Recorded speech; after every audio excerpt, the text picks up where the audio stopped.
নমস্কার। কবি সুকুমার রায়ের সৎপাত্র। শুনতে পেলাম পোস্তা গিয়ে তোমার নাকি মেয়ের বিয়ে, গঙ্গারামকে পাত্র পেলে। জানতে চাও সে কেমন ছেলে? মন্দ নয়, সে পাত্র ভালো, রং যদিও বেজায় কালো। তার উপরে মুখের গঠন অনেকটা ঠিক পেঁচার মতো। বিদ্যে বুদ্ধি বলছি মশাই, ধন্যী ছেলের অধ্যাবসায়। 19টি বার ম্যাট্রিক এসে ঘায়েল হয়ে থামলো শেষে।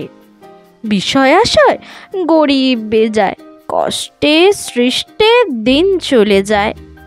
মানুষ তো নয় ভাইগুলো তার, একটি পাগল একটি গোয়ার, আর একটি সে তৈরি ছেলে, জাল করে নোট গেছেন জেলে। কনিষ্ঠটি তবলা বাজায়, যাত্রা দলে 5 টাকা পায়।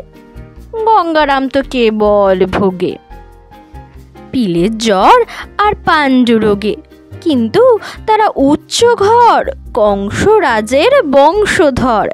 শ্যামলাহিরি বনগ্রামে কি যেন হয় গঙ্গারামের, যা হোক এবার পাত্র পেলে।